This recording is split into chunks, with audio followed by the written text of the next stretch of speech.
There's a bunch of different Lutheran denominations. The main one, the one that's larger than all the other ones put together, is the ELCA, the one that I'm a part of. I would say it's actually pretty close to 50-50 in terms of its political split, which is kind of an odd thing for a church to be in. We have our own struggles as a result of that. I would say the leadership is mostly left-leaning theologically.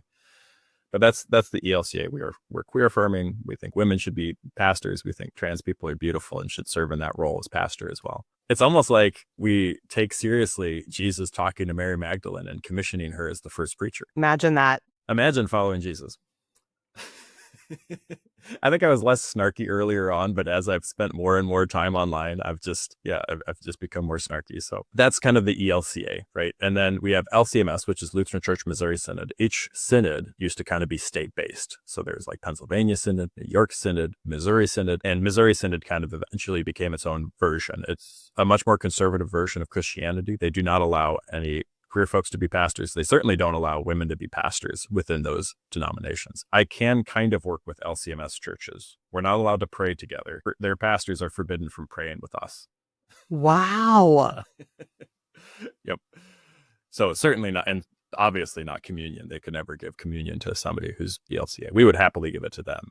But that's a whole nother thing. And then WELS you have, which is much more conservative. That's Wisconsin Synod. I don't even think they allow women to vote in their churches. Like maybe in civil elections you can vote, but certainly not in church matters. And they don't even. We're talking about in 2025. Correct. Yes. They have a very Christian separatist idea as a part of their identity. Pastors don't even talk to me. Like I've had one that's been willing to speak with me, but beyond that, all of the ones in my communities aren't even willing to speak with me, right? And I'm not even like an offensive version of a ELCA pastor. I'm a white, straight man. I'm married, right? Like I should be about as milquetoast as it gets. There's a few other branches that have branched off from the ELCA after the ELCA decided to affirm LGBTQ plus folks, but they're basically small regional churches. If people go on Lutheran websites or a church, at least for the ones who are part of the ELCA, is it pretty clear on the website of what type of church someone could expect to walk into, whether women would be allowed in leadership or whether queer folks would be affirmed? Well, certainly in any ELCA church, women will be allowed in leadership. There might be some that are still holding out, but I think those have left the ELCA, quite honestly.